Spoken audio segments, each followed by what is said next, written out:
കണ്ണൂർ ജില്ലയിലെ ഈശ്വരോത്ത് ശ്രീ മഹാദേവ ക്ഷേത്രമാണ്. അപ്പോൾ നിങ്ങൾക്കറിയായിരിക്കും, തിരുവാതിരയുമായി ബന്ധപ്പെട്ട് ഇവിടെ പൂജകൾ നടക്കാൻ പോകുന്നത് ഇന്നും നാളെയായിട്ട്. അപ്പോൾ നമ്മൾ രാവിലെ മുതലേ ഇവിടെയുണ്ട്. കുറേ വൃത്തിയാക്കലും ചാണകമെല്ലാം തളിക്കലും എല്ലാം ആയിട്ട് ഇവിടെയുണ്ട്. അപ്പോൾ എല്ലാവരും നിങ്ങളെ ഇതിൻ്റെ അകത്ത് പൂജകൾ ചെയ്യാൻ ശ്രമിക്കുക. ഇപ്പോൾ 3-4 പൂജകളുണ്ട്. ത്രികാല പൂജ, മഹാമൃത്യുഞ്ജയ ഹോമം, മഹാഗണപതി ഹോമം, അങ്ങനെയുള്ള പൂജകൾ, സർപ്പബലിയൊക്കെ ചെയ്യുന്നുണ്ട്. നാളെയാണ് ഈ പൂജകളൊക്കെ ഉണ്ടാവുക. അപ്പോൾ എല്ലാവരും അവരവരുടെ പേരിൽ ഈ പൂജകൾ ചെയ്യാൻ ശ്രമിക്കുക. അപ്പോൾ അതിൻ്റെ ലിസ്റ്റ് ഉണ്ട്, ഞാൻ ഇതാ അയച്ചു തരാം.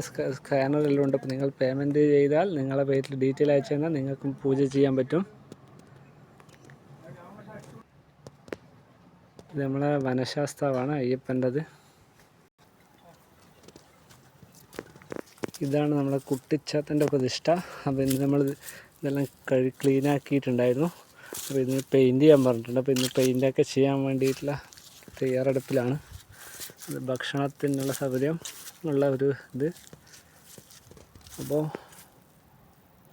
എല്ലാവരും പൂജകൾ ചെയ്യുക. എല്ലാവരും അവരവരുടെ പേരിൽ പൂജ ചെയ്യുക. ഞാൻ ലിസ്റ്റ് ഒന്നും കൂടെ ഇതിൻ്റെ അകത്ത് ഇതേക്കാം, സ്കാനറും ഡീറ്റെയിലും എല്ലാം അയച്ചു തരാം.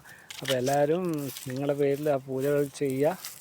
അന്ന് എല്ലാവരും മറക്കാതെ ചെയ്യുക. അത് ചെയ്തിട്ട് ആ വാട്സപ്പ് നമ്പറിൽ ഡീറ്റെയിലൊക്കെ അയച്ചു തന്നാൽ മതി. അപ്പോൾ എല്ലാവരും പൂജ ചെയ്യാൻ മറക്കാതിരിക്കുക. എൻ്റെ വീഡിയോയും കാര്യങ്ങളെല്ലാം ഞാൻ പിന്നെ അപ്ലോഡ് ചെയ്യും. നാളെ മുതലാണ് പൂജ നിങ്ങൾക്ക് ചെയ്യാൻ പറ്റും. ഇന്ന് മുതൽ ഒരു പരിഹാര പൂജ തുടങ്ങുന്നുണ്ട്. നാളെ മുതലാണ് ഈ പറഞ്ഞ പൂജകളൊക്കെ ചെയ്യുന്നുണ്ടാവുക. ഇന്ന് തന്നെ എല്ലാവരും അതിൻ്റെ ലിസ്റ്റ് തരുക.